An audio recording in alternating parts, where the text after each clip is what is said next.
Bismillah. Assalamualaikum warahmatullahi wabarakatuh. Alhamdulillah wassalatu wassalamu ala Rasulillah Sayyidina Muhammad ibn Abdullah wa ala alihi wa ashabihi wa mawalah amma ba'du. Alhamdulillah pada kesempatan yang mulia ini saya Ahmad Musabik Habibi ingin mempresentasikan tugas yang diamanahkan kepada kami dari dosen pengampu Kiai Haji Mahjumi, yaitu terkait istinbat melalui metode kaidah ma'nawiyah atau maqasid syariah.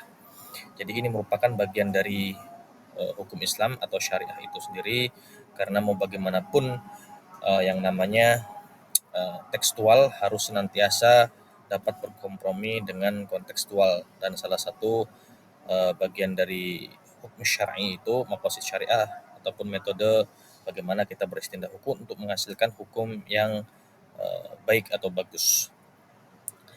Sebagaimana kita ketahui, paling tidak dalam hal seorang fakih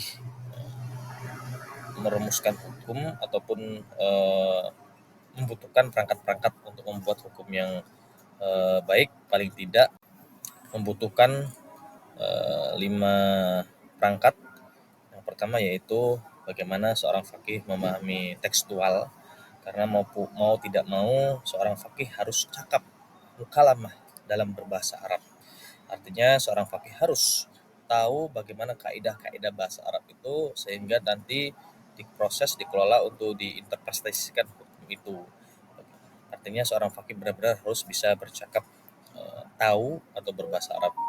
Misal dalam hal seorang fakih tahu bahwasanya tekstual itu menunjukkan perintah, artinya harus dikerjakan atau wajib, ataupun sebaliknya, semisal larangan atau nahyu, bagaimana nahyu itu menjadi haram.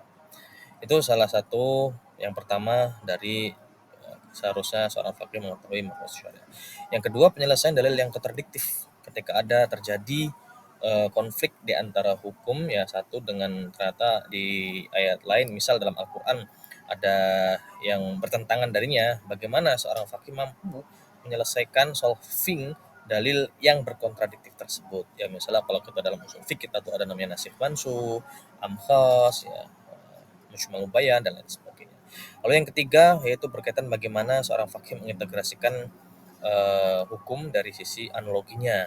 Misalnya ada kasus baru, bagaimana seorang fakih menyikapi kasus yang baru itu dengan hukum yang lama, ya dengan analogi hukum atau kias melalui ilatnya gitu ya. Misalnya kita tahu khomer, misalnya khomer itu jelas di Al-Quran dinyatakan ya, tapi di zaman kontekstual sekarang kan yang namanya khomer itu ya banyak jenisnya ya, seperti whisky, topi merah, topi miring dan lain sebagainya.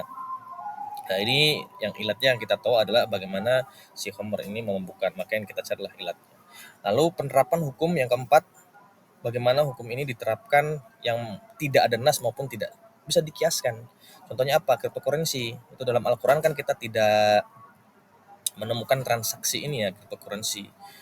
Ya, jadi bagaimana kita menyikapi hal ini ya dari berbagai sisi, bagaimana transaksinya dengan ya semisal apakah mengandung gharar, ya, riba dan lain sebagainya. Dan yang terakhir yaitu hukum ta'abbudi. Ya, bagaimana hukum itu ya kita jalankan, ya kita kita aplikasikan, karena maupun mau tidak mau bahwasanya ketika Allah menurunkan hukum ya, walaupun secara logika kita tidak artinya kalau kita selalu bertanya-tanya, tapi itu sebagai bentuk penghambaan kita kepada Allah harus kita laksanakan dan kita lakukan sebagaimana dalam ayat Al-Qur'an itu, wa ma khalaqtul jinna wal insa illa liya'budun. Itu yang dapat kami sampaikan, semoga bermanfaat bagi kami dan tentunya yang melihat video ini. Bila taufik walhidayah, wassalamualaikum warahmatullahi wabarakatuh.